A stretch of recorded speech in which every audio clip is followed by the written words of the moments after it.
Welcome to the 19th episode of the Honor Society, covering all things Ring of Honor. As always, I'm the Ace of the Tavern, live from No Cell Studios, Acefield Retro, and I'm joined on the eve of SUPERCARD of Honor with @mullet.mania Colton. What's up, dude? What's going on, Ace? Man, what a great episode of ROH Weekly we just got done with, man. I was already super excited for SUPERCARD of Honor, but now I'm just 10 times more stoked after that. Yeah, and a go-home show it was, and the thing is, it was a little bit off-kiltered because you and I tuned in our normal time, getting ready to watch at 7 p.m. Eastern, and we see pretty much an infomercial package getting hyped for the show, and you and I were discussing off-air prior, and full disclosure, we recorded the SUPERCARD of Honor preview show earlier since we had the time. There was something amiss because I don't think they had their Universal Studios. This is the first time that they only had pretty much a day to edit the footage, and maybe they were a little bit behind. Yeah, man, could have been something. It seemed like they had to call some sort of audible. I actually just turned on my post notifications for ROH's Instagram today because of that. Because they had posted, I think, at about probably around noon or 1 Eastern time that it was not going to air until 9, and I had just totally missed it. But yeah, threw us off for a little bit. I'm wondering if they had some issues with post or if it was just took them that much time. Because I mean, they did record after Dynamite last night. It's a dead giveaway by the red, white, and blue ring ropes. You can tell that's where it was. Didn't give a shit to change that at all. Hey man, I'm sure. I don't know if they recorded Rampage last night as well, or if they did. Yeah, Jesus. So yeah, they didn't even get around to doing ROH until. I mean, it was after 11 o'clock. It had to have been. So, yeah, I understand cutting a corner there. Yeah, looking at I kind of figured out what the issue might or may not be is if you look at the spoiler and the results, they are completely out of order. So it seemed like they recorded the matches completely out of order. They didn't open up with the matches that they opened up with. Like on the actual show, they opened up with the Aussie Open match. But then they apparently on the taping opened up with the Yamesha match against McKenzie. So maybe they had to do some doctoring around and film some of the backstage stuff. Who knows? But all I do know is we got some really solid wrestling on a night that there's a lot of solid wrestling going on. We have the New Japan Pro Wrestling Multiverse show with Impact. We also have GCW Bloodsport. So there was a lot of options. So if you chose to watch Ring of Honor, I think you were rewarded with, for your loyalty because they had a lot of good wrestling on the show. Oh, most definitely, man. As always, did not disappoint. Hell of a go-home show. All right, so let's get into the scoop. We have two pieces of news to discuss as we approach. We're on the eve of SUPERCARD of Honor. We have things to discuss, and some of the stuff is still relevant, but we'll get into it in one sec.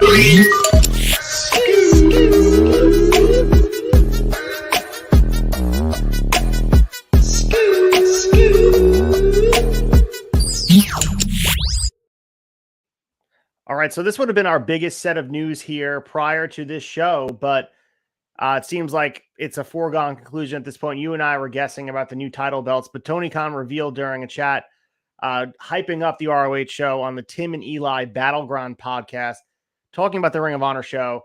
And he mentioned that the new Ring of Honor tag belts would be awarded at the show from the Reach the Sky ladder match.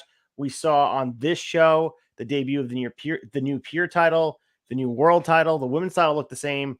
TV title, we didn't get a new one either. But Tony Khan said in here, and he said how a new belt design would be introduced. It came from somebody who liked him a lot and wanted to contribute a good idea.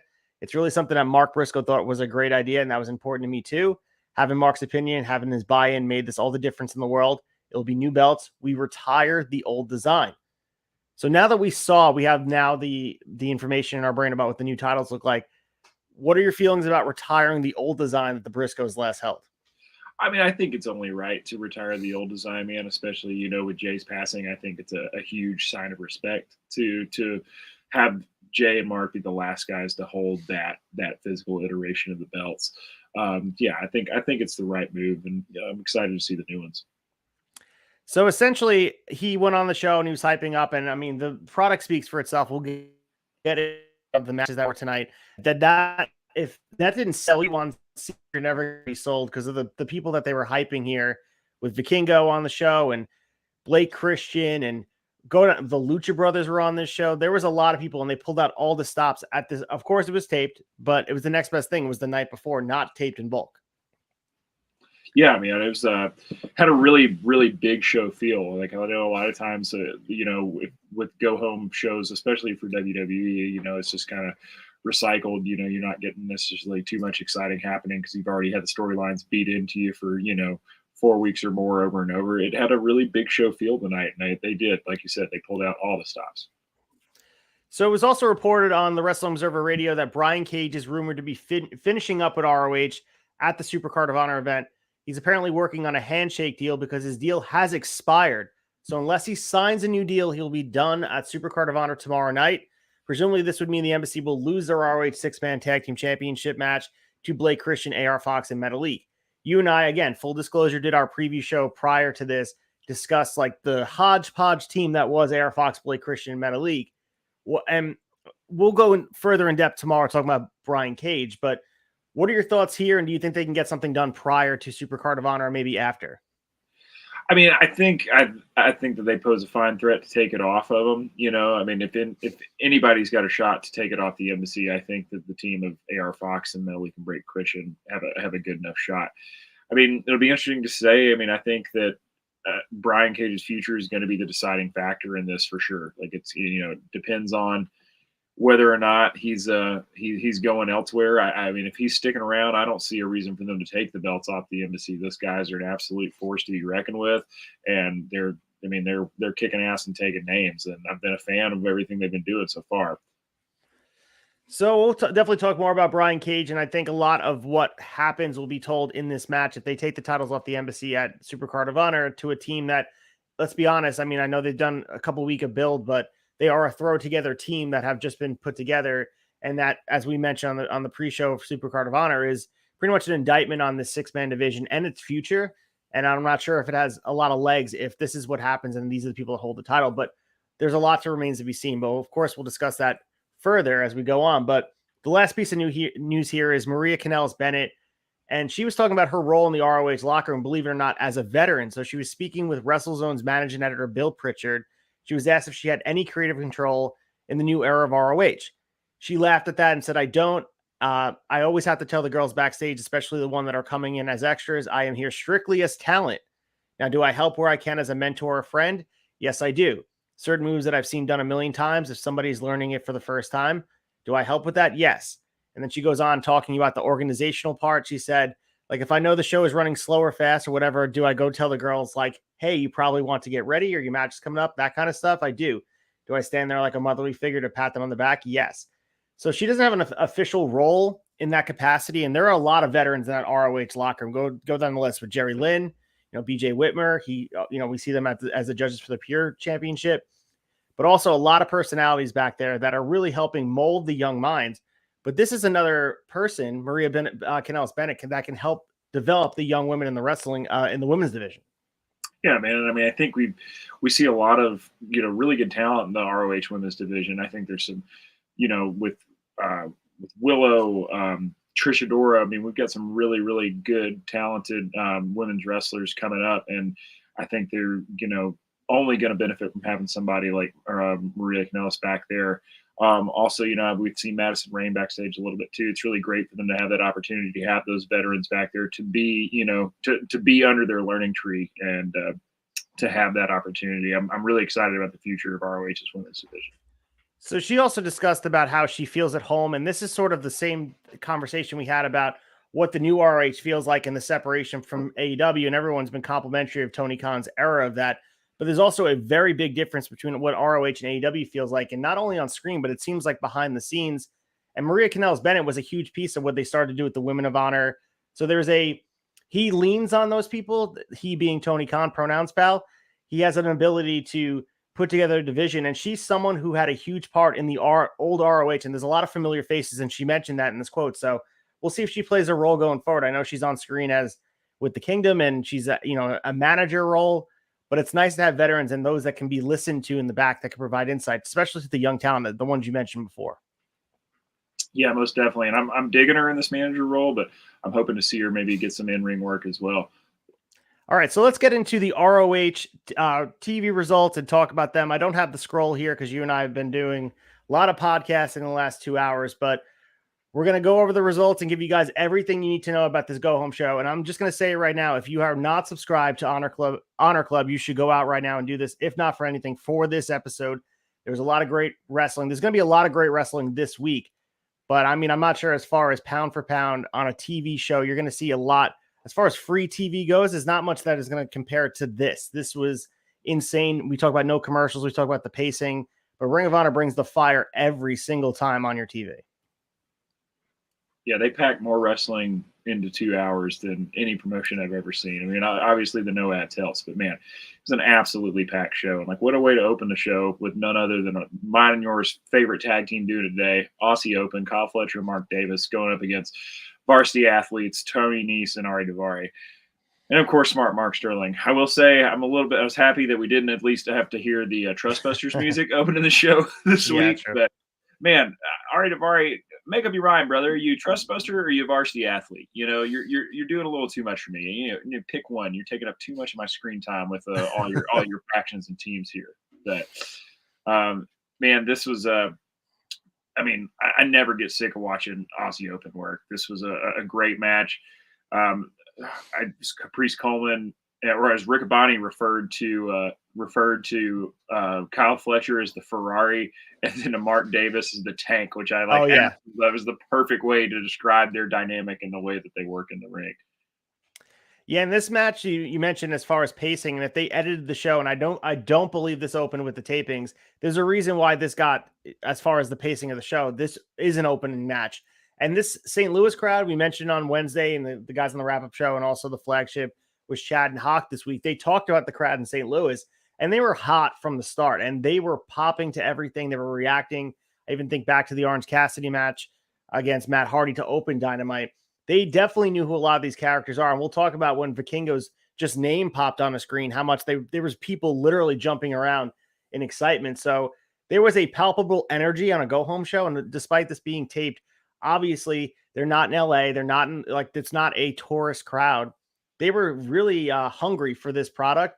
And as you mentioned, Aussie Open just came out here. And this is 4 weeks in a row now that they've shown out and had amazing matches. And this is against two good guys. I mean, Tony Nese and Ari Daivari are no slouches himself. Tony Nese can go out there and steal the show himself.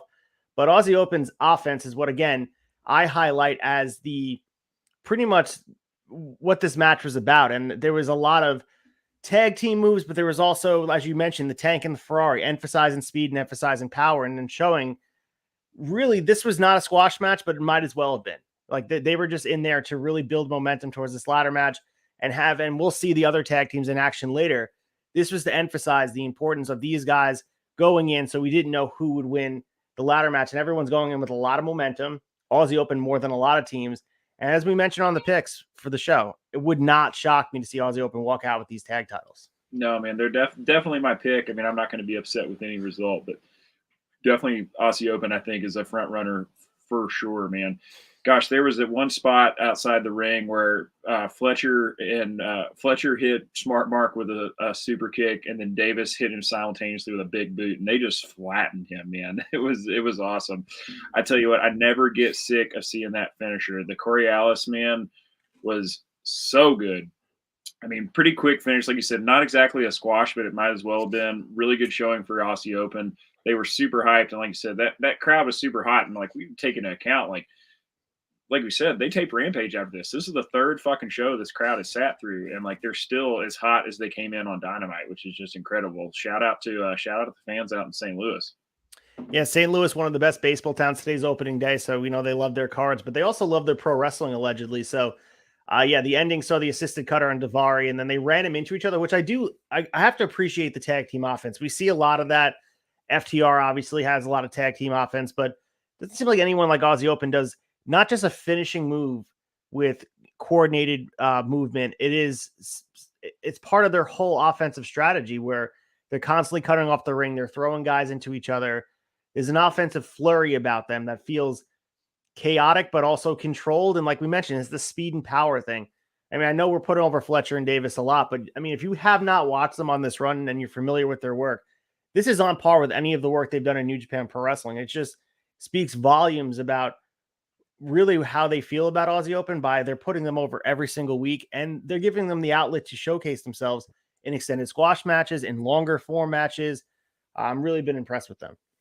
Yeah, man, me too. There's really, I don't think, as far as tag team offense goes, anybody out there doing it quite like them right now. So definitely something to see. So the next match here, and I mentioned before on the tapings, this seemed like this was the first match they taped.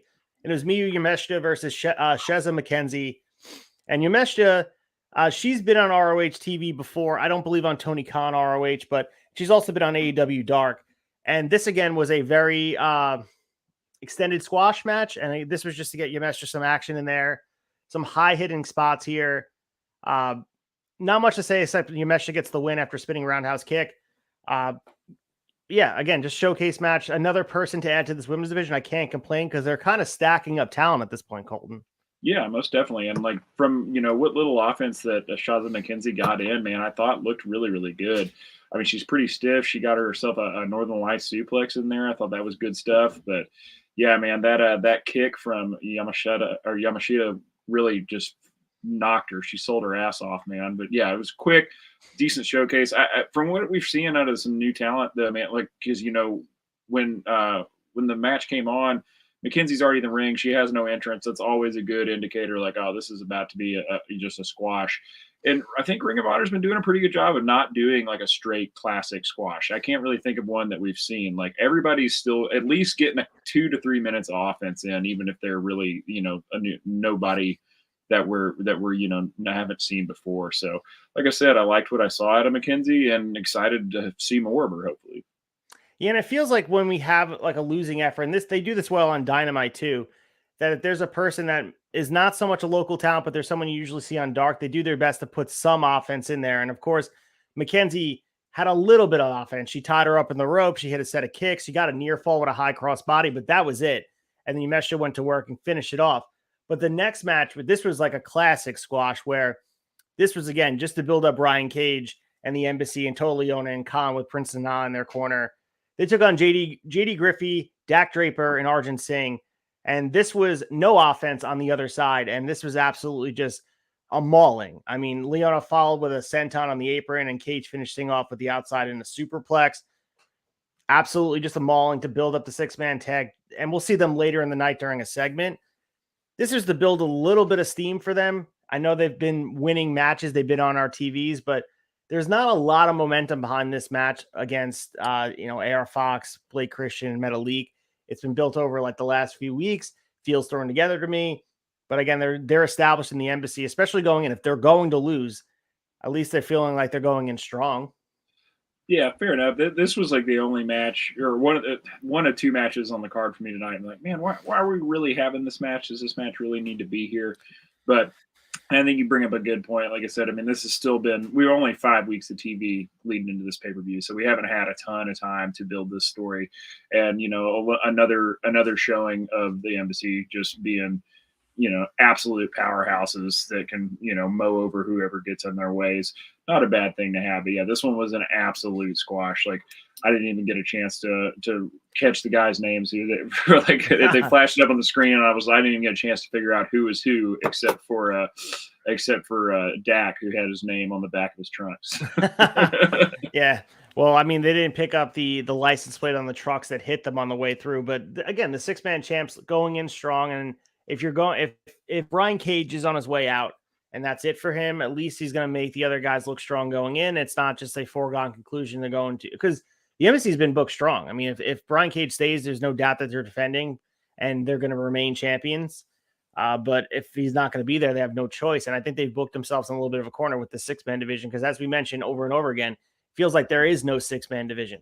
It feels like it is just the Embassy and then a whole bunch of thrown together teams, unless they go out into the indie scene and just sign a whole bunch of teams that have, lengthy runs as a trio or establish them as a trio. That takes some work. So I don't know if the 6-man division has a lot of longevity, in my opinion. Yeah, I'm right there with you, man. I mean, because besides Dalton Castle and the boys, that's the only other established one that we have that I can think of.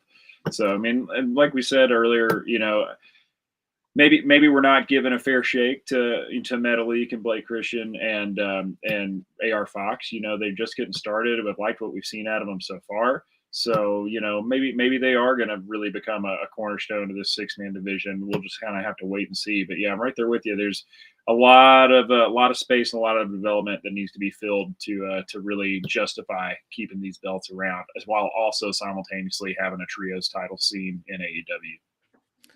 So we mentioned obviously the embassy, but the other side of it is Metalik and AR Fox, and they were in action. They took on the Infantry, which is the team of Carly Bravo and Sean Dean, the proud owner of 2 wins over MJF on Dynamite. So MJF's mortal enemy, Sean Dean, he is here finding a little home in ROH.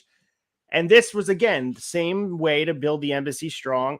We wanted Metalik and AR Fox to look strong. And, of course, Blake Christian's going to be in action later tonight against, one of the hottest free agents in wrestling, Vikingo. So this match, again, this was not a squash match by any means. It was quick. There was some high-flying offense. Metalik and AR Fox were on display here. How could you not be impressed with AR Fox with the things he can do in the ring?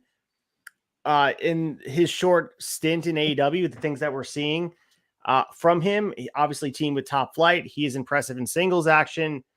I think Ring of Honor is the perfect spot for him. And it just, in my mind, it kind of stinks that he's involved in a tag team trio thing going on again, because I like what he brings to the table in singles action. I think he'd be a really good addition to the TV division, or potentially have him in the World Championship division. And yeah, of course, it takes a little bit to build a guy up to that point. But I don't know. I think his talent speaks more than just being washed in this sort of team of either 3 or 2. Yeah, I'm right there with you, man. I think that AR Fox is, even though I liked, what they did with them with Top Flight prior to pairing him with Blake Christian and Metalik, I think he has a lot more to offer as a singles competitor. So I hope that's where they end up going with him. And yeah, this is only my second time seeing the Infantry in action. And I just got to say, I thought these guys, even though it was a quick match, they had an offensive flurry. I thought these guys showed out really well. This was a good match. I'm excited to see more out of Sean Dean and Carly Bravo.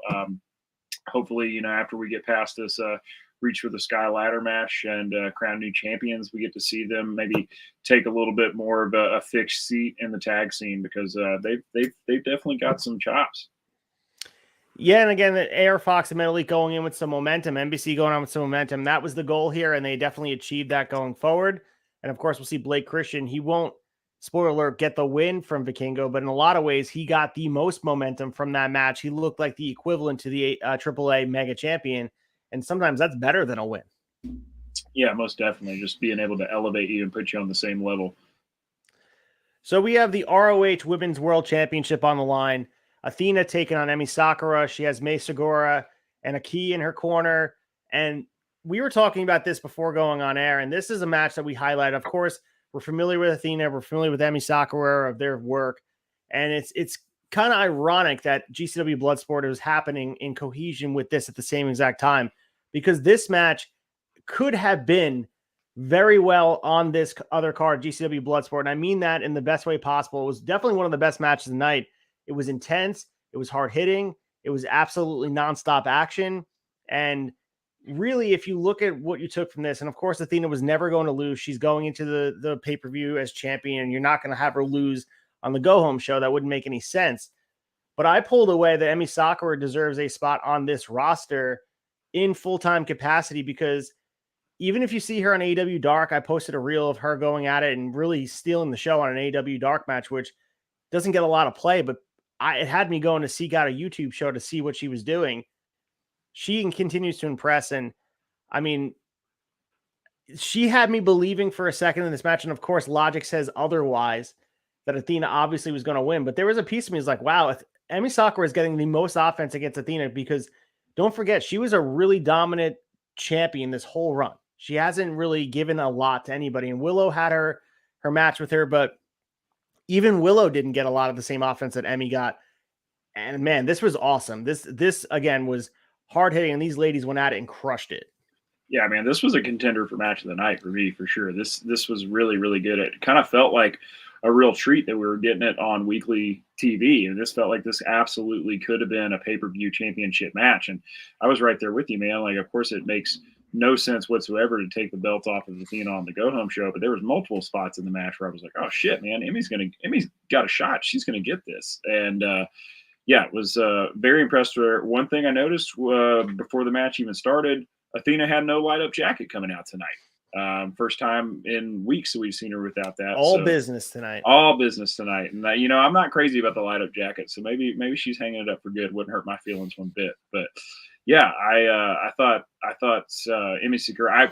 I don't think this is my prediction is Athena's coming out of SUPERCARD of Honor with the belt still, and I hope this is not the last chapter between her and Emi, because I thought this was a killer match, and I would love to see another chapter in it. Yeah, if I'm remembering correctly, I don't know if we previewed that match on the pre-show, because I don't think it was official yet, because we didn't get the card, because obviously they didn't want to announce it until after this match happened. So I agree with you. I think Athena is going over, but I think it's going to be a great match, because I think it's going to be cut in the same cloth as this Emmy match, because they both fight the same very hard-nosed style. And some of the spots in this match, and again, go out and seek this one out, because I can't do it justice by telling you some of the spots, but the kicks were so stiff, man. They look legitimate. I mean, right in the middle of the ring. And then some of the back and forth with, one of the coolest things was Athena cartwheeling out of a Sakura's reverse DDT. She hit a big boot for a near fall. And the crowd, I mean, for a tape show, worn down crowd, whether this was taped the beginning of the night, middle of the night, end of the night, who knows where exactly this was taped. They were giving a "This is awesome" chant for a lot of great wrestling they're seeing on a nightly basis. This definitely got the reaction from the crowd, and they had nothing but absolute applause for this match, almost standing ovation. And Emmy's offense looks so believable. The double knee face buster into the crossface from Athena for the win was a great ending, and it just looked like it caught Emmy by surprise, which was a cool thing, to your point, potentially keeping this feud going in the future. And the women's division is in great hands here. In a lot of ways, I love the top of the women's division AEW, but as far as depth goes, I mean, the ROH women's division is building up a case to have the best women's division in all of wrestling.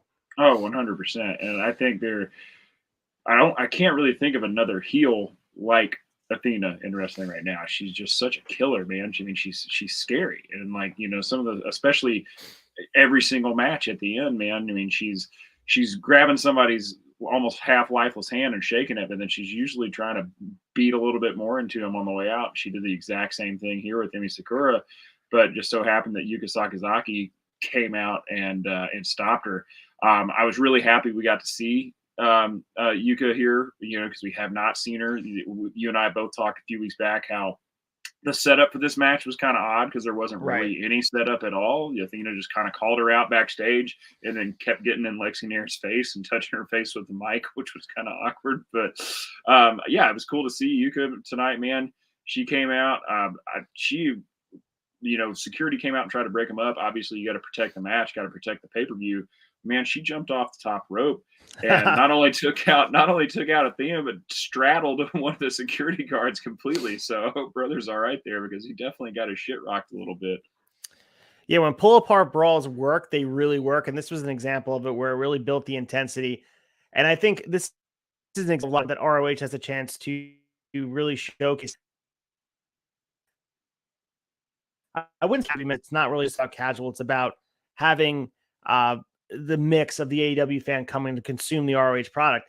I think a lot of people are going to be shocked by how good Yuka is and how good this match is going to be as far as the style goes. If you were impressed with the Emmy match, I think Yuka is going to go out there and do the exact same thing. And you can build a long-term story with all three of them. And I think if Yuka wants to spend a significant amount of time on the AEW or ROH roster, I think she has a place there. And I think Athena right now is finding her groove. And I think she's another person that was really lost in the shuffle in AEW, because losing to Jade and then just being and hanging around was doing nothing for her. She wasn't going to be women's champion. She wasn't going to beat Jade. So what could she do? She's dominating on the ROH brand, and she's really doing a good job of carrying that banner of she's the head honcho of this women's division with a huge depth of talent underneath her who's just chomping at the bit to get to her.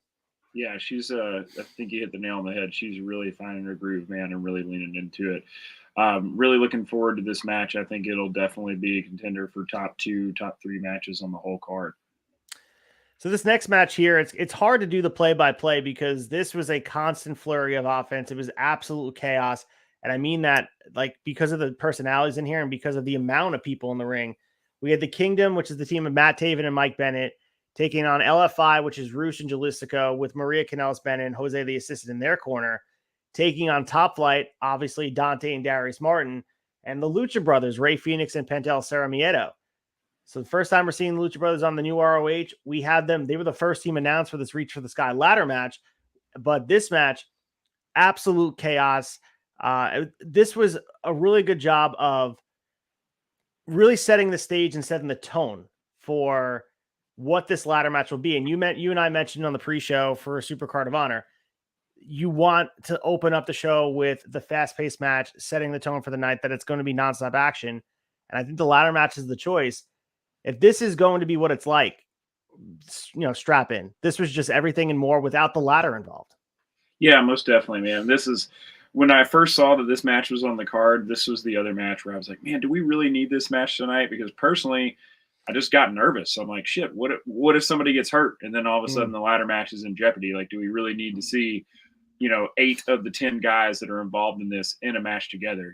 But we had Aussie Open earlier, in a one-on-one tag match, and I don't know, but I was happy with it. Like you said, it was a spot fest. It was a complete flurry of offense.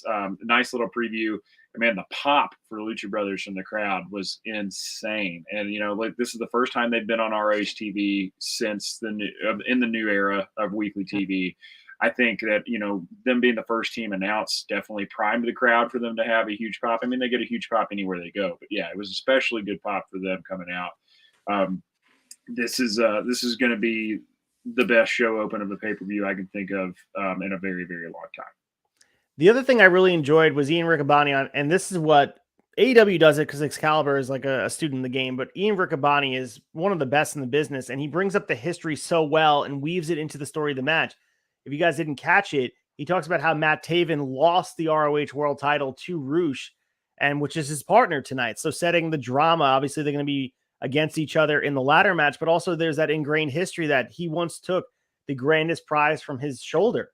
And I think that's so important to mention because Matt Taven at this moment, if you're not familiar with ROH lineage, he just seems like another guy. But as we continue to discuss, a guy like him, a guy like Dalton Castle, former world champions, and it's important to lean on the history of ROH to let the casual audience know, like, hey, I understand they're not involved in main event stuff right now, but they are just as important, and they are main talent guys. Yeah, we were discussing earlier, I think any team has the potential to take the win at this Reach of the Sky ladder match. And I mean, you and I both picked Aussie Open, but I think that, a close second and most would definitely be the Kingdom. And I mean, especially for the history that they have with ROH. Man, I tell you what, the finish for this match, that bull's horns from Roosh gets, I feel like, more brutal every time I see it. It's just, it's awesome, but I also cringe every time that I see it. So yeah, it's gonna be a wild one tomorrow. Yeah, I mean, obviously with Roosh and Matt Taven in here as they were partners and being against each other, it was interesting to have Roosh come out of this as the guy that was showcased the most with the win, picking up the pin.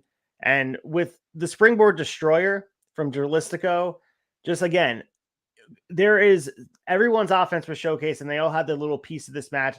To me, it was like a party match, like where you just had different spots and different moments for these guys to shine. It wasn't long by any means, but it did its job by building up. Wow, if this is crazy, I can't imagine what it's going to be like with a ladder and giving higher stakes with the titles on the line. But I also think the right guys went over because I don't, in my opinion, Kingdom's definitely not win the tag titles. And I don't think LFI's win the tag titles. I think it's important to establish them as like, okay, going into the pay-per-view, you want to instill a little bit of that idea that they could come out as champions. Yeah, I think they're definitely contenders. And, LFI's every week out, they've just been the most brutal out of anybody else that's involved in this. And they're it's anybody's game. Had me clamoring a little bit for a Penta main event run in ROH because we got that in Lucha Underground. We got it in Impact. I think he has a lot to give. And I love Ray Fenix, don't get me wrong, but I think Penta has a lot to give, especially seeing him, mix it up a little bit with guys like Roosh and mixing up a guy like Matt Taven. I'd be interested to like see the freedom. And I understand we don't want ROH to be this breeding ground for like lesser than guys in AEW. Like, he can't be a main eventer in AEW, so he's a main eventer here. But I think he has a lot to give as a singles guy. And I'm not sure where that would leave Ray Phoenix. And of course, he could just be a Lucha on his own. They've done their own things on their own way. But I don't know. I saw a lot from Penta doing his own thing here. And of course, they were tagging, but there was a lot of isolated moments that Penta looked like, damn, I could think about a lot of great main event matches he could have. Oh, I think Penta, I regularly tell people that I think he is in the top 5 best wrestlers today. And that's not taking anything away from Ray Phoenix. I think Ray Phoenix is right up there as well. But yeah, I love the idea of a Penta singles run. I don't know where we're going to see it. I don't think we're going to see it in AEW anytime soon, frankly. But yeah, I would absolutely love to see it in Ring of Honor, whether it be in the TV title picture or be in the world title picture. I mean, the guy is just incredibly talented. Yeah, and I go back. One of my favorite runs was that Lucha Underground run, and also I mentioned before the Impact. His Sami Callihan match is what turned me on to who he was as a character. And yeah, there's so many guys. And that's also the sort of the downfall of having such a stacked roster. And this is the benefit of having ROH now, because you can separate them and give length for this roster and use them appropriately.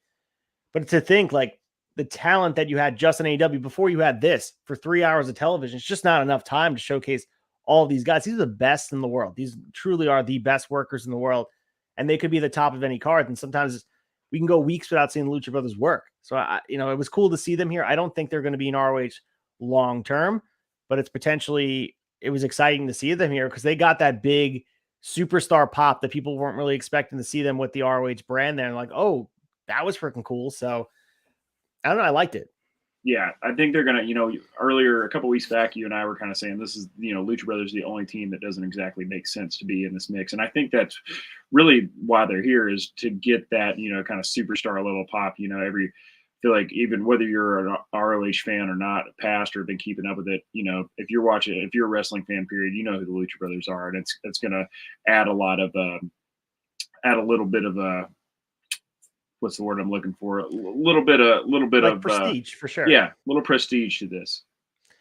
So after this, we have the Mark Briscoe segment coming out to the ring. We heard about this in the tapings, but it was better than advertised. And the promo that he cut was emotional as expected.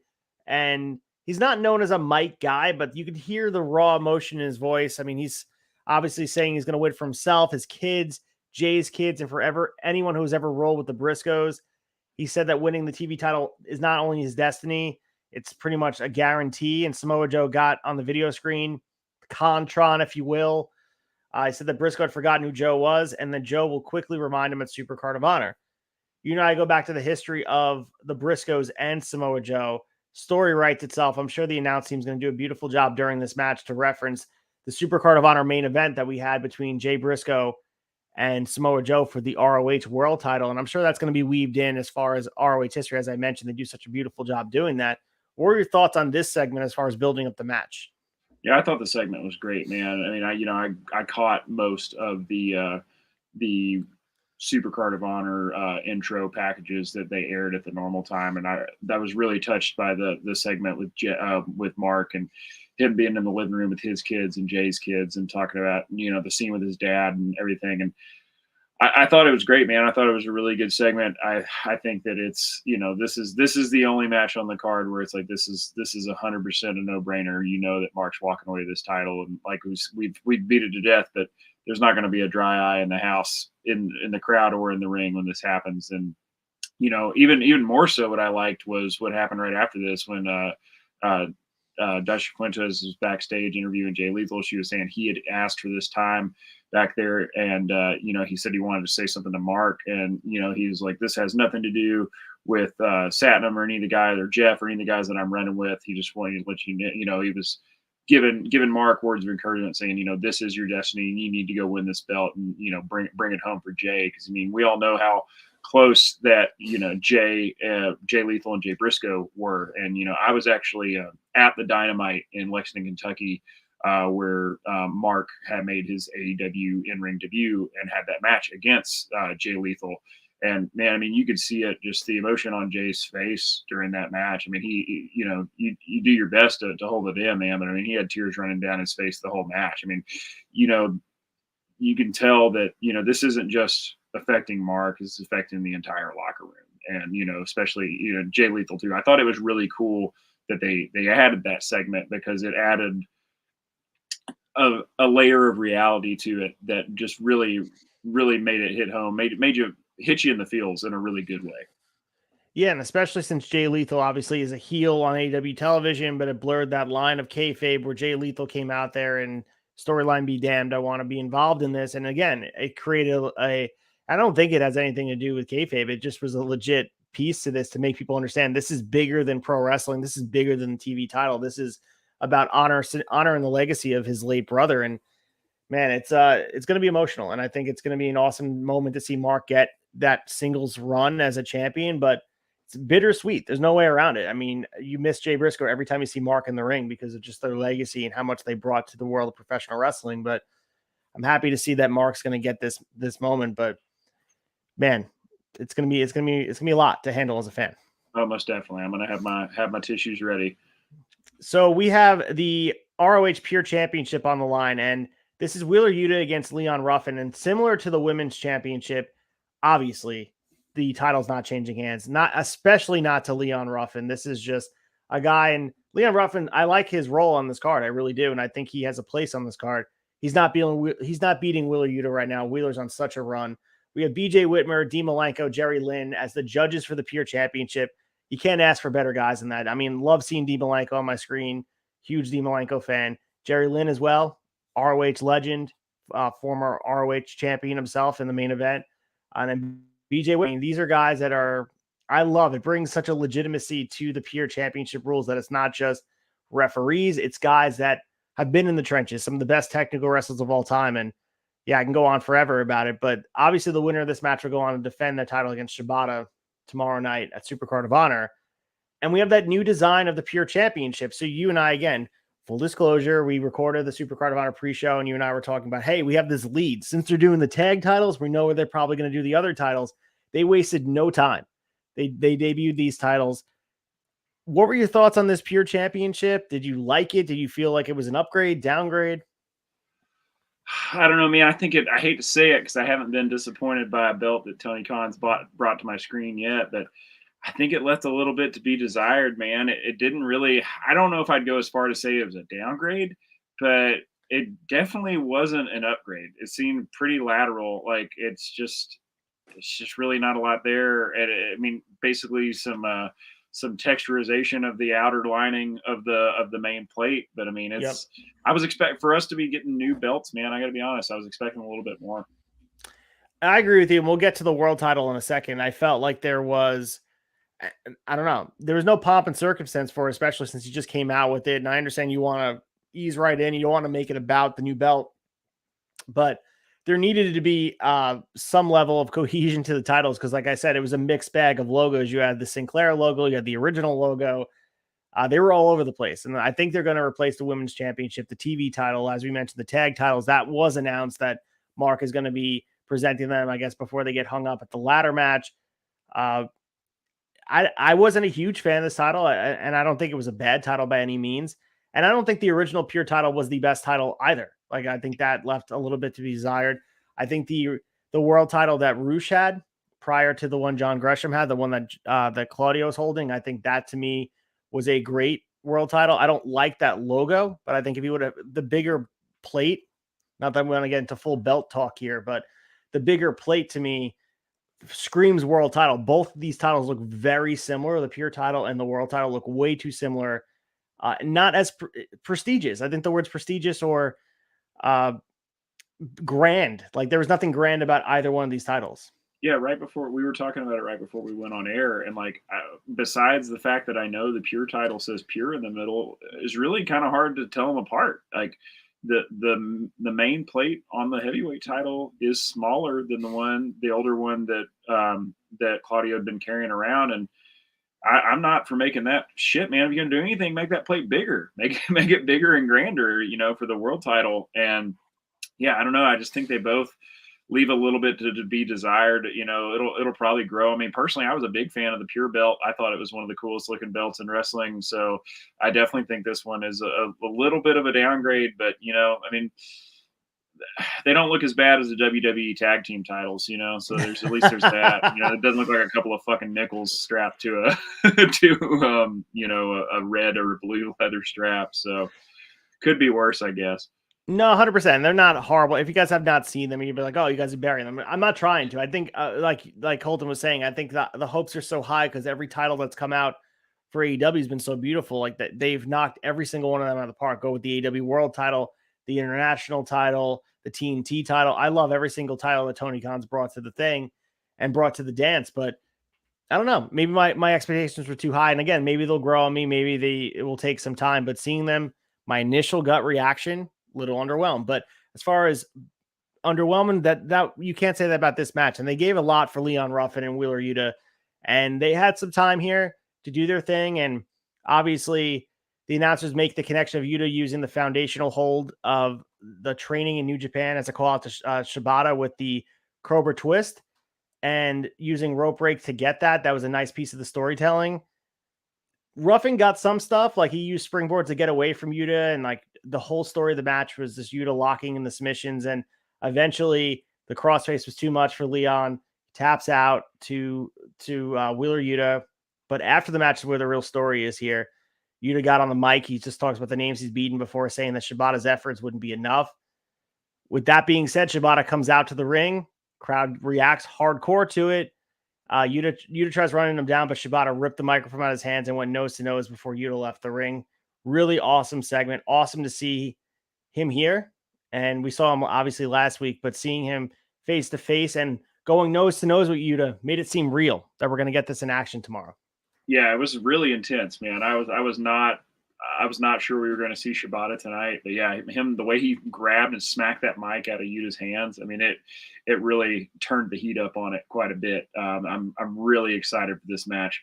I will say one thing that I found interesting tonight was that I know it was a quicker match than any of the other pure title defenses that Yuta's had recently, but he didn't do anything illegal tonight. Didn't pull any, you know, he definitely, you know, had a little bit of little pop and a little pompous shit going on with calling out Shibata with the moves and just being a little arrogant, but he didn't, no closed fist behind the ref's back, nothing super shady tonight. I appreciated that. You know, I mean, he's definitely still a heel, and you can definitely tell so the way he was kind of talking down to Shibata while also, you know, backhandedly complimenting him. They're not just making him a one note heel, which I really appreciate. You know, it's not, you know, guaranteed that he's going to cheat or do something shady every single match now. And I think, you know, tonight was the night to kind of decide whether is he going to do this every single defense or not. So I was kind of glad to see the variability there. No, good call. And that definitely a good point to bring out here is it's going to make it even worse when he does it tomorrow to Shibata in some capacity where he does the closed fist or he ignores the rope break or does something shitty to put Shibata at a disadvantage. And going back to Shibata, this is a huge moment for ROH and American wrestling fans. Of course, we saw Shibata back in November taking on Orange Cassidy in that Rampage with Mike Tyson on guest commentary. But this is really the first match he's going to be having since December, you know, where he was in action against Filthy Tom Lawler. We haven't seen a lot of Shibata since his 4-year retirement with that hematoma and the brain bleed. So it's nice to have him back, a nice little run back here. And we've seen like we get a Nissan Life with a lot of different wrestlers. You can go down the list with Edge and Bryan Danielson got a new lease and new career, even though we thought it was over. Shibata was another one. We thought his career was done too soon. And despite all medical recommendations, he's back doing what he needs to do. And it's awesome to see. And getting moments like this with a guy like Wheeler, it will pay dividends in the future. And it's going to mean so much for the future of wrestling, and especially this style of wrestling, for a guy like Wheeler to get in the ring and have that moment. And whether it be a rub with a win or a rub in a way that's just having him to put in your anthology of matches, quality matches, it's going to go a long way in planting seeds and building up trees and sitting under the tutelage of someone like Shibata, because he has so much to give to the business still. Yeah, like definitely. He looks great. I'm really excited for this match. And, you know, like we were talking on the preview, man, like Obviously, I don't think they're going to take it off Yuta, but man, if they were and they were to put this title on Shibata, just imagine the possibilities. Imagine the dream matches he could have going forward. Yeah, and I think too, even if it's a short run, we've obviously seen they were willing to have short runs. Daniel Garcia got a short run before giving it back to Yuta. So it's possible if he's here for a little bit of time, even if you bring it back overseas and can guarantee he's back in time for the next pay-per-view, something like that. But I go back to the Minoru Suzuki little staycation he had in, the fall of 2021, I believe it was, where he was out there and he wrestled Bryan Danielson. He was all over the place. We got really awesome moments in AEW from Minoru Suzuki. Something like that would be enough to have a guy like Shibata give him the title, let him do his thing for a bit, stay here for a month or two, and then the title goes back on somebody else. But it would be awesome to have him, wrestling other guys on a weekly basis if you could bring him from town to town. And if you're taping in bulk, you really don't need to have access to him for that long. You're going to tape, especially after this build is over, you're going to do 6-7 weeks of TV in one go. If you have him available on the day, that could go a really long way. You can have 2 months of him being champion before he loses it. Yeah, man. Like whether they put the belt on him here or not, I just want to see it. I want to see more Shibata in ROH. So hopefully they can get him at least taped up for the next month or so. Can also be a really cool storyline for if Yuta retains by doing something shady and shitty, that Shibata shows back up next week on ROH Weekly TV and demands a rematch. So yeah, I think there's a lot of meat on the bone for a story like that too. So let's move to the next match here. And no championship was on the line, despite obviously Hijo del Vikingo being the AAA Mega Champion. His title was not on the line because Blake Christian has done nothing to earn that shot. But I got to say, man, if maybe he has a shot in the future because he held his own against one of the best in the world. And Vikingo, you can't say enough about everything he brought to the ring the night against Kenny Omega. He opened up a lot of eyes. The debut was compared to 1996 Raymond. You can make the debut of any person coming into any company as a relative unknown and impressing with the moveset that in 2023 to do new things in wrestling is challenging. I mean, how many new things can you really do? And the guy that Vikingo's going to be wrestling does new things as well. I mean, Komander with the rope walk, but we'll get to that obviously.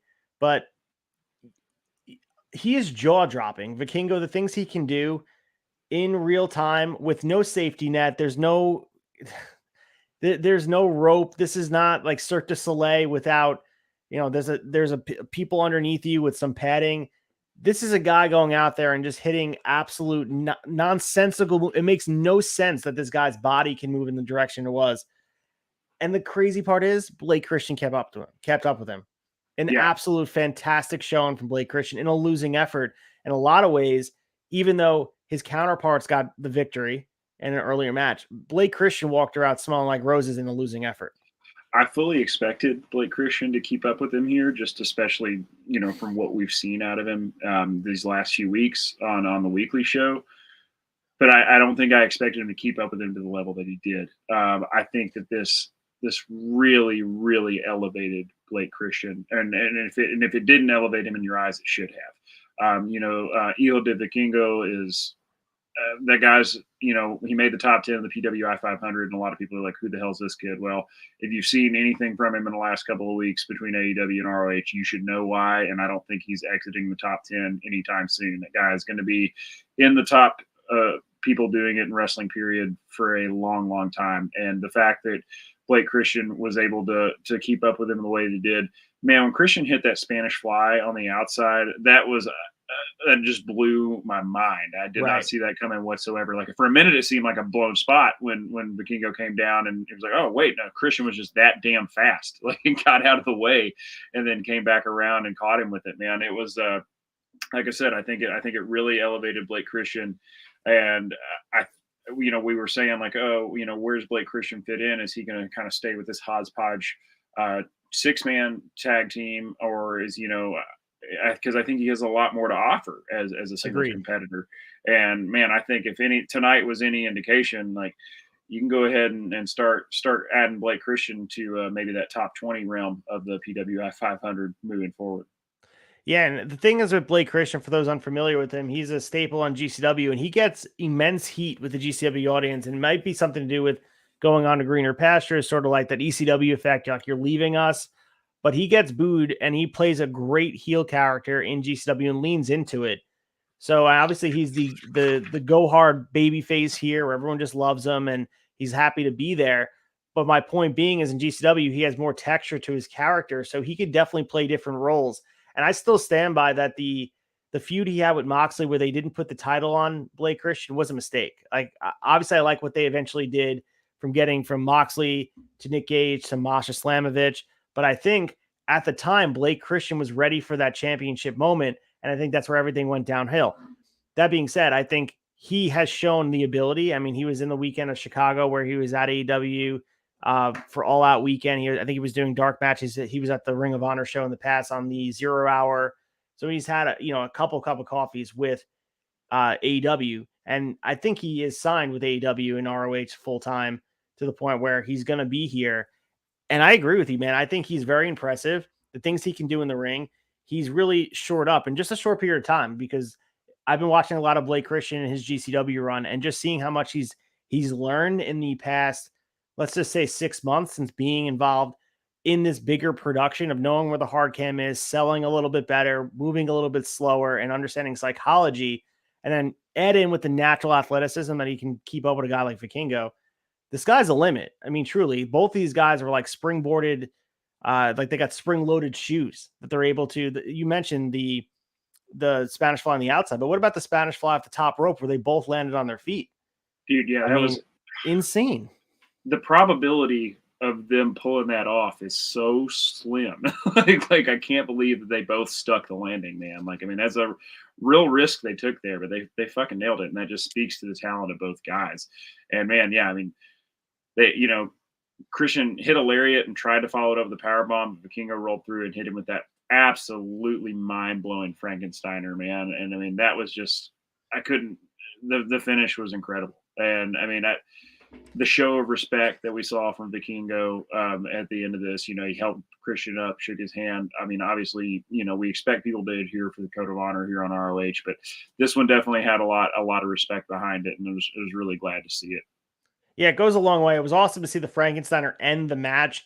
And I love the little discourse between the announcers, Riccaboni and Coleman, where they were talking about the difference between Hurricane Ranas and Frankensteiners. And yeah, I think Coleman was saying, I've grew up with Scott Steiner bringing that move over from Japan. And really the difference between a Frankensteiner and a Hurricane Rana is the Frankensteiner was exactly like Vikingo did, where you spike the head into the ground. And that to me looks devastating. And obviously Blake is tucking his neck to make sure he's okay, but it looks like a finish. And with a Hurricane Rana, we see the West Coast Pop, Rey Mysterio. We see others use that move for quick finishes, but this looked devastating where it caught him like almost like a flash pin, but he was knocked unconscious quick and kind of came to just in time after 3.5, 3.9. But yeah, this was a good match. And the rub that a guy like Blake Christian gets from being in the ring with a guy like Vikingo, man, and buckle up for this weekend. Vikingo is going to be all over the place doing stuff. And, he wrestled tonight and he'll wrestle again, and he's going to be all over the place this weekend. So some good times ahead for everybody. Yeah, hopefully Vikingo gets a break after this weekend, man. He's really been putting in work. Yeah, between him and Kota Ibushi's here, and Kota had that killer match at Bloodsport tonight. So if you missed that, go back and watch Bloodsport. Kota had this shoulder injury he hurt working out, but Kota went out there and he didn't look like he was any worse for wear. Maybe he got one of those those injections in your shoulder where you don't feel any pain, because he was out there moving around perfectly fine. So seeing Kota in the States is another dream match opportunity. I would love to see him in AEW while he's here, but I digress. Let's move into the next here. And we have Blake Christian interviewed by Dasha, if you want to handle this. Yeah, man. So Blake's back there. She's getting into, getting his thoughts on the match, and he is just immediately cut off by Prince Nana. So kind of good to see Prince Nana get on a mic. I haven't heard anything from him. He's just been coming out with the embassy and running around the ring like an absolute fool. So it was good to kind of get him to actually, show that he's pretty good on the mic. He can talk, and basically just told Christian, he's like, you know what? You got your ass whipped tonight. Why don't you take tonight off? Why don't you bail on the 6-man, save yourself the trouble? And, Christian was just like, you think I got the nickname All Heart by fucking backing down from challenges? He said, what's your name? Nana. He said, that's my answer to backing down, Nana. And then just right after that, old Prince Nana calls out the boys embassy. Oh, I couldn't tell if it was Khan or is it Tua? Toa, yeah. Toa, yeah. I don't know which one of them was that flattened him, man, but they threw him right into the chain link, the cage behind him. And, man, yeah, I'm glad that it wasn't just a total beatdown because that's not what I want to see. I definitely want to see, Blake Christian being able to come into the 6-man match and actually stand a chance no matter which way they go with the finish. But, AR Fox and Metalik were not far behind and ran those guys off. But nice, good, like we said, this matchup doesn't have a ton of build. And, with 2 very short segments this week, they added a little bit more to this story, which I appreciated.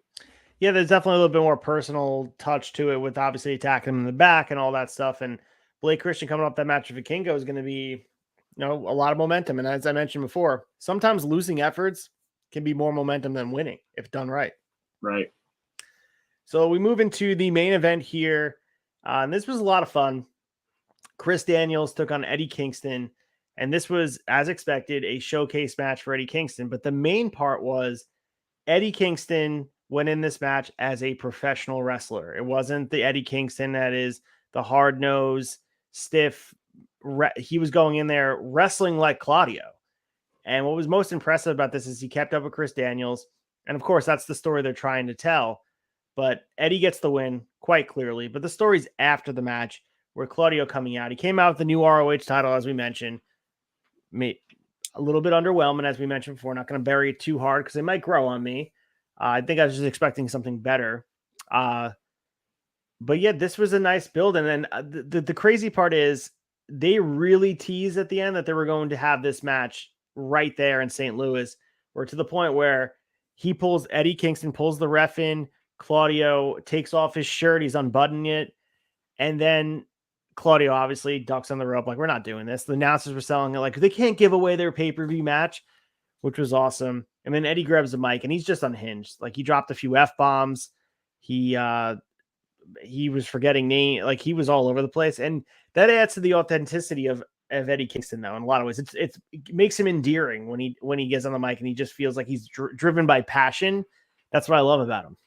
That's the way I like my Eddie, man. It's totally unhinged in the moment. Shows that he's definitely, he's human. He's one of us. And, yeah, I thought this was great. They had me hook, line, and sinker, man. There was 5 seconds there. I was like, holy shit, they're really going to have this match right now. Like, I totally got worked, which is exactly the way I like to be as a fan. Man, yeah, Eddie had some pretty brutal barbs to throw at him, man. Like, he called him out. And he said, when you decided to go be an entertainer, and I stuck around here and fought, and basically he said he went to WWE. I mean, he never called out WWE by name, but he said that he, had gone to the circus and dressed up like a fucking clown. I just thought that was great, man. I mean, you can always depend on Eddie to bring the heat, like more than anybody doing it today. But man, he really brought it here. It was really personal. I loved the reference to, we said, what's a diamond upside down? I think was that a diamond? Oh, that's from Ready to Rumble. Yeah, that's from Ready to Rumble. Yeah, DDP from Ready to Rumble, which was great, man. I hadn't thought about that in a really, really long time. Classic movie. Yeah, and like I said, man, I'll keep saying it. This story is being told so well. I cannot wait for this match. If Eddie doesn't go over, I'm gonna fucking light my couch on fire in my living room. Like, I will absolutely fucking riot if Kingston doesn't go over, man. Like, they've really, really told this personal story well. They've really blurred the lines between, what's a work and what's a shoot. And that's the best storytelling you can hope for. So, I thought it was great to see him work with Chris Daniels. Love Chris Daniels. Anytime I get to see him wrestle, it's always a privilege. But yeah, I thought this was a great way to close the show and send it home for the pay-per-view. And I just cannot wait for tomorrow night. Yeah. And if you look at the structure of this show, and of course, this is the first opportunity they've had to tape not in that bulk studios back in Universal. This was the opportunity to really, on a go home show, this is a formula that a lot of companies should use, especially I'm looking at Impact, even like Raw doesn't do enough of this either, where everyone that is supposed to tell their story, they put the finishing touches, sometimes a little sprinkle on top of the cupcake for some of these stories that just need a little bit of nudging. And even for those stories that are not well told and they're a little bit microwaved, like the 6-man championship, they've really heated up, and it, like pizza in the microwave, sometimes it tastes like shit, but it'll get the job done, right? It's still pizza. So there was a lot to be said about this show and the way it was structured. And I really liked the feel being in the arena. And we mentioned the red, white, and blue ropes. That was my only critique of it. I would say, come on, you're a big production, switch out the ropes. And again, I work with an independent wrestling company. I know how hard it is to switch out those goddamn ropes. It's not easy, especially if you're filming 3 shows in one night. I get it, but maybe take a little bit of that duct tape and wrap it over, and then use a. You get a lot of people on your payroll. I mean, figure it out. I think they should have black or red ropes for Ring of Honor. But again, that's nitpicking. But production in an arena was pretty damn good, and I liked the feel because it felt like a bigger show. The lighting felt bigger, and everything felt a little bit more, had a little bit more urgency on it. And it seems like that'll probably be, I imagine that'd be the model they follow moving forward for every go-home show. Yeah. Is like you're going to have, you might as well just go ahead and tape it right after Dynamite because you're going to be closest to the town you're doing the show in too that way. And yeah, I liked the feel of it, man. Like I was really curious of what the go-home show was going to be like, and I thought they really knocked it out of the park. It's very, very. I cannot express how impressed and pleased I am with the like I said, we're only 5 episodes in, but really, really happy with the Ring of Honor product right now in this new era. So I was just actually looking up before they did tape it prior, so where the AEW Dark would be. Okay. So they did benefit from the crowd being like very hot, but there's still something to be said about getting 2 matches where the crowd is saying, this is awesome. And this speaks of volumes about this crowd. And of course, we'll see about Rampage tomorrow. And it's weird. Obviously, we didn't touch on how Rampage and SuperCard of Honor are going head to head again this year. But, Tony Khan, going against himself. But it's crazy to see how hot that St. Louis crowd was, especially understanding they had 2 hours of Ring of Honor, they had an hour of Dark, and then obviously Rampage after. They were really hot for the whole night. I think back to the Kenny Omega match where Devil Sky hit, and you had the New Japan Pro Wrestling presentation, and him and Jeff Cobb got a huge reaction. And even the Orange Cassidy match, they were raring to go. And I think St. Louis should be a destination to come back. I don't think they get their love as they should, but St. Louis has a rich wrestling history, and they definitely love to be a part of the show. Yeah, most definitely, man. I mean, it's a good town. I actually had a friend who was actually at that show, and he said the crowd was just absolutely electric all night. So yeah, I hope they continue to be a destination for both AEW and ROH. It's not too terribly far from me in Louisville, so maybe I'll try to drive out there and catch the next one. Yeah, and I can't say enough good things about like St. Louis as a sports city. Like the Cardinals always show out, and that is a huge piece of. They're one of the better sports cities, and I know they lost the Rams and stuff, but that's totally not their fault. That's like poor ownership. So. Exactly. Anyway, so let's get into top honors. Talk about our favorite. This is gonna be hard to pick because this was jam-packed full of wrestling, but let's try our best.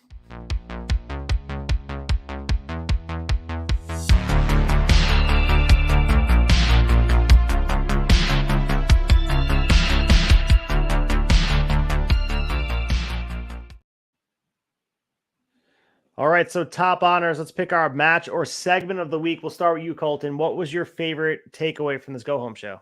Man, there was a lot to choose from here, but top match for me for the night is going to be Blake Christian versus El Hijo de Vikingo. It's hard not to pick that one, man. It was just a hell of a showcase for both guys, and like I said earlier, I think it elevated Blake Christian a whole lot. I mean, he's been getting a rub for sure. He's been on a little bit of a run here. But this is, I thought this was very well timed and very well placed, and I think we're going to see a whole lot more from him, and it's only going to continue to get better.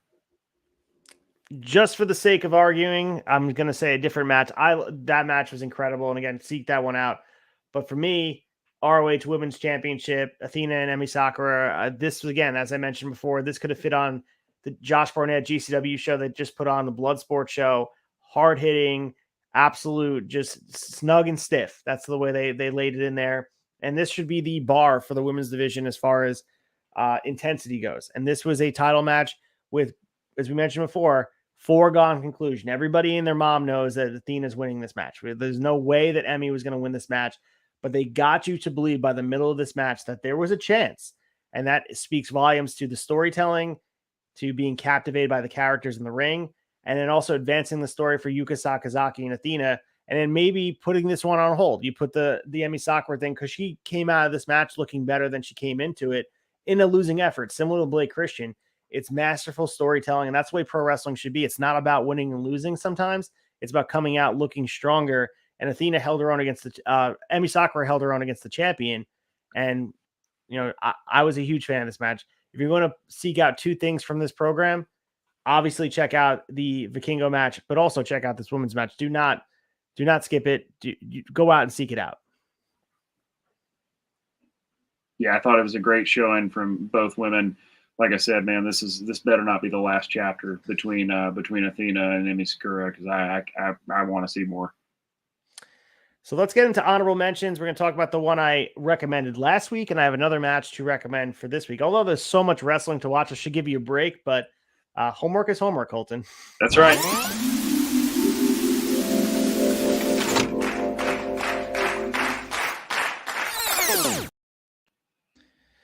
All right, Danielson and Punk shake hands, which means it's time for honorable mention. So every week, in alignment with the history of Ring of Honor, I will recommend one match for you guys to watch, for Colton to watch.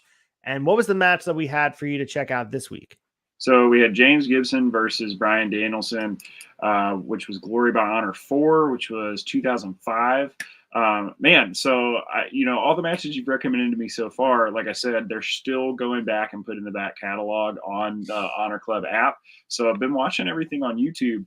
But today I got on and I was like, oh man, they've added a lot since the last time I checked on here. And I really liked the organization of it. Went to I think it was sort by year. Yeah. So went to the navigation, chose 2005, chose event, and then it takes you directly, like it breaks down the match highlights. I was like, man, this is great. This is like better set up than the old WWE network was before it sold out to Peacock. So found the match, played it. Fucking no audio, man. No audio whatsoever on here. So I had to jump and go back to YouTube. I had to make a jump and go back to YouTube. So, I mean, obviously on the Honor Club app, they're still working out some of the kinks, which is fine and understandable. I'm not going to drag them through the mud too much, but I thought maybe it was my Fire Stick, man. Like I restarted my Fire Stick. I opened the app multiple times and tried it again. And yeah, I still got no audio there, but then was able to switch to what they were putting on like live leading up to the show, and I was getting audio fine. So still had to jump and watch. So I've noticed that they don't have the ability and they didn't have the patience to go and take out music that's copyrighted. So they just blast over anything that had music with just muting it. Yeah. So is it possible that it just was muted because music was playing in the background, or was it? It very well could have been. I fast forwarded like a couple of minutes, but now that you mentioned that, it was still during the entrances, so that might have been it. So next time, I'll just wait through the entrances. Dude, it's horrible. And give you credit to the WWE Network that went out there and they dub over like Demolition's theme or like something that wasn't their actual theme, or Hogan during like the time where he's coming out to Eye of the Tiger. They put Real American over because they didn't want to have to pay for Eye of the Tiger.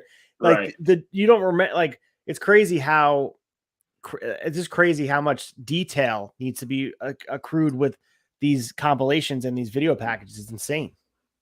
Yeah, it's wild. And like, yeah, give WWE credit. Like at least they went through and dubbed something over it. So it wasn't just silence. I'm like, what's wrong with the stream?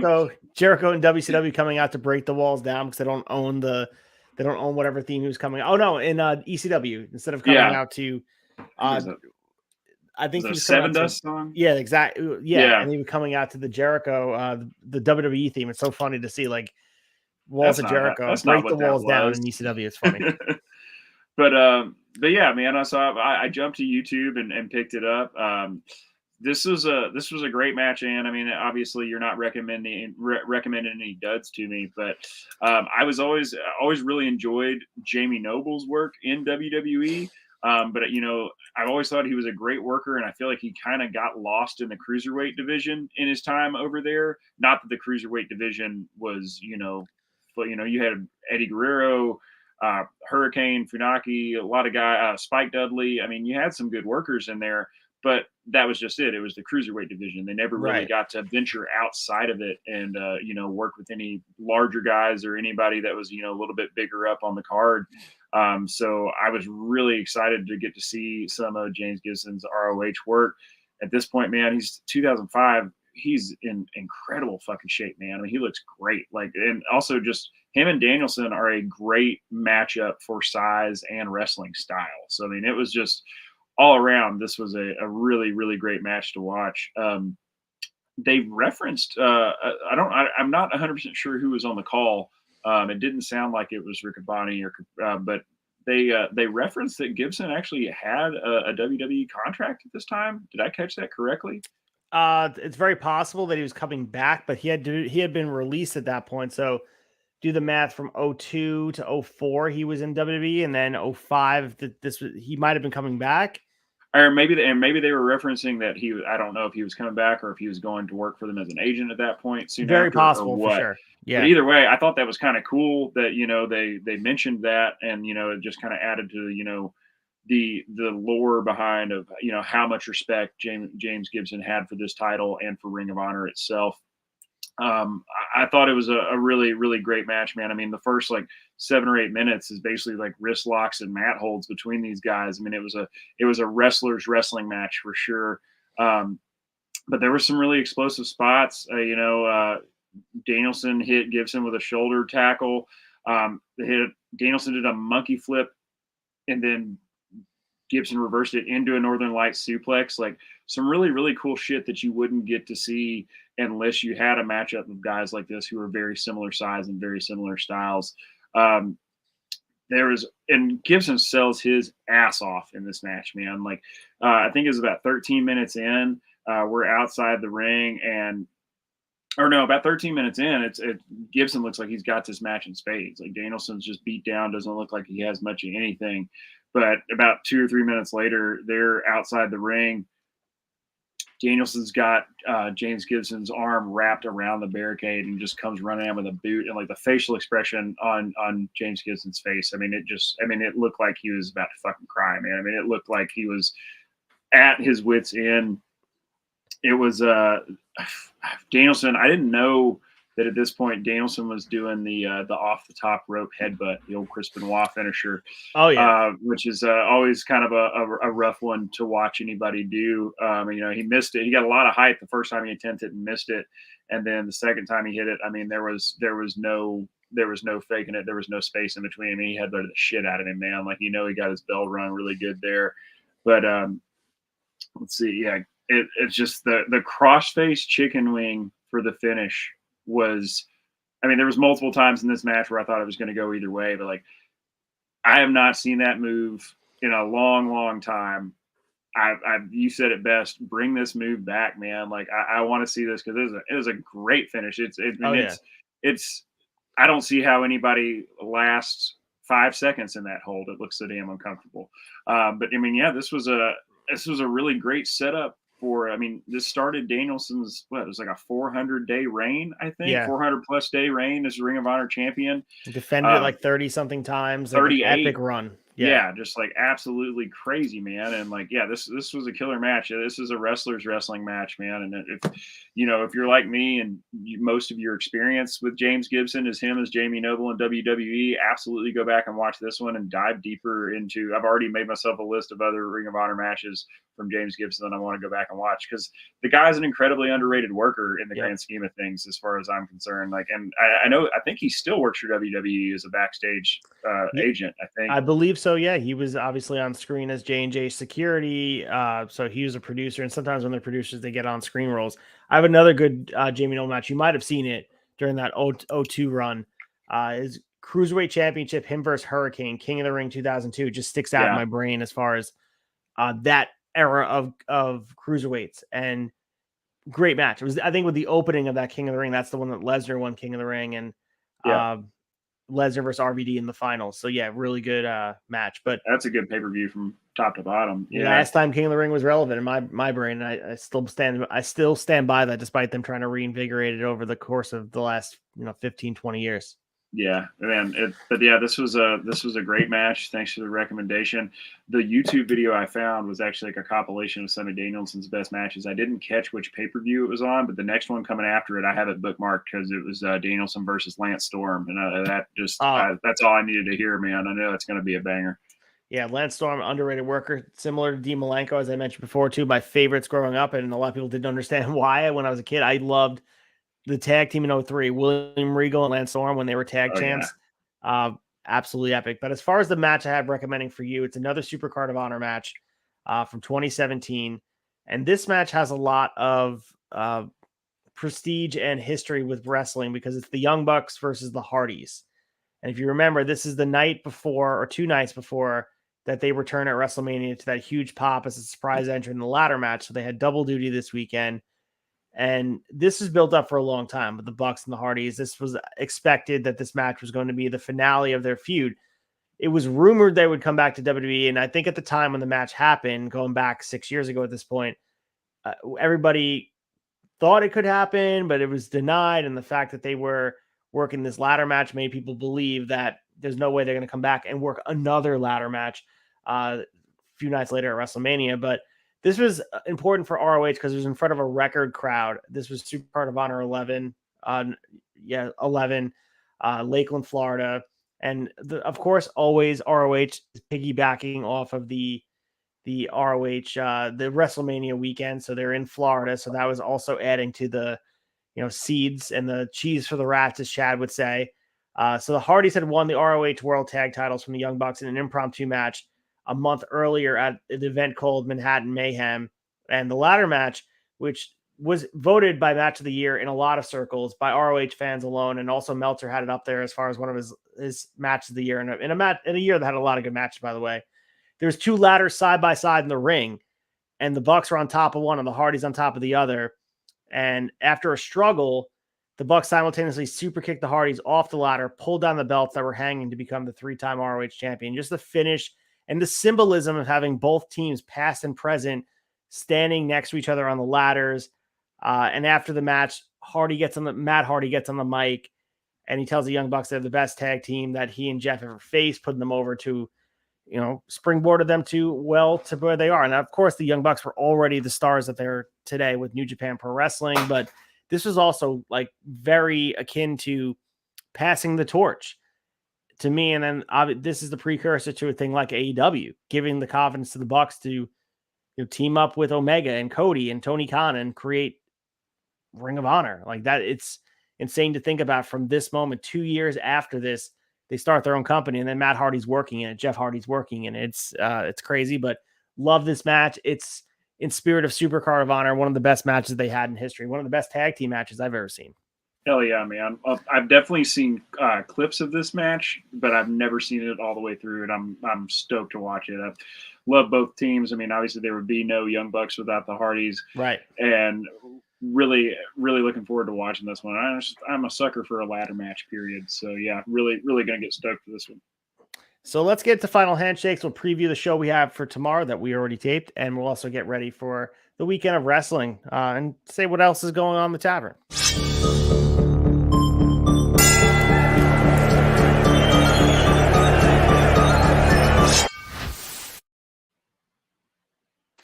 All right, time for our final wrap up. Next week's show, or I should say next show, will be tomorrow, 3:31. I think we're airing it at 5:15-ish.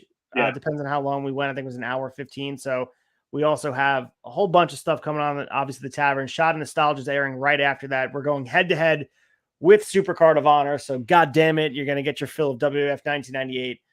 So if you guys are watching, obviously, the wrestling this weekend, catch it on demand or catch it audio the next day. But yeah, we're going to be previewing SuperCard of Honor about an hour and change. We'll lead you into the show. As we mentioned, we taped it before, so forgive us for not talking about the new belts, but we did here. But I thought we did a really good job of previewing and building up suspense for some of the main matches, and you're not going to want to miss it. Let us set the tone for you guys going into the night and setting the tone for the weekend of wrestling. Go out and check out GCW Collective, guys. They're putting on some bangers. You can get a free trial 7 days to Fight TV, and you can essentially watch all that wrestling for free. And also go back and check out the Raw Down episode they just had. I was watching it while I was watching ROH. They crushed it. It was their WrestleMania preview. We'll see if young Anthony can continue to be the Raw Down champion with his picks. And we'll see what happens. I mean, they're my source for WWE. I do watch WWE more than I have been in the past, but if you guys are looking for all things WWE, either check them out on YouTube or check them out the next day, which is tomorrow, audio, because they crush it. They give you all you need to know about the world of World Wrestling Entertainment. Yeah, hell yeah, guys. Stick with us. Check out the preview show tomorrow. Also, as far as recapping SuperCard of Honor, we're going to do that on Wrestling Tonight this coming Monday. So I was actually on as a guest this week previewing SuperCard of Honor with Chad and Ace over on Wrestling Tonight. Wrestling Tonight's a fantastic show to get a nice broad scope of anything and everything going on in the wrestling world and every promotion. Thank you guys for having me on. I had an absolute blast coming in and previewing SuperCard of Honor. Super stoked to be doing it. Coming back next week and doing the same thing. Just everybody, thanks for sticking with us. Thanks for watching.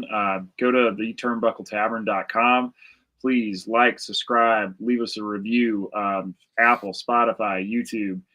Pick your favorite platform. We're on there somewhere. And any like, subscribe if you haven't already and you're listening to us, please like and subscribe, comment. All that helps us out. We're gaining a lot of traction, especially on Instagram, man. The Turnbuckle Tavern Instagram has been blowing up. I feel like every time I look at it, every 3 or 4 days, we've got another like 300 to 500 followers. So yeah, we really appreciate the love from you guys, and keep it coming.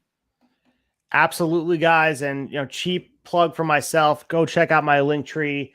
Cream of the Crop 2, April 22nd, Coram, New York, for Remarkable Wrestling. I'll be ring announcing. Main evented by Gabriel Sky, Ken Broadway, 2 out of 3 falls for the Remarkable Championship. It's been building for a long time.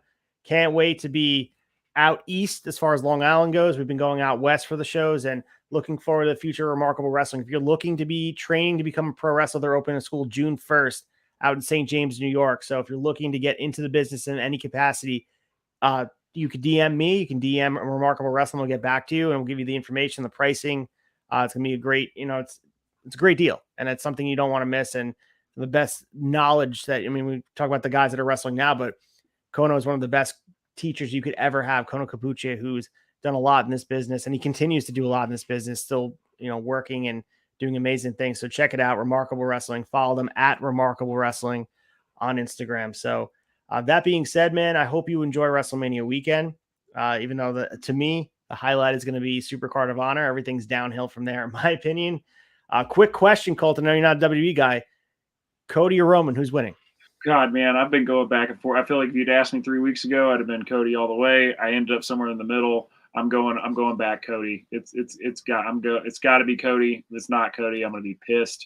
But I'll definitely be tuning in for it for sure, man. I'm hoping to be just looking at the card. Obviously, I'm way more excited about SuperCard of Honor than I am either night 1 or night 2. But I'm hoping to be pleasantly surprised by WrestleMania. So I'm excited to sit on the couch and enjoy it for 2 days.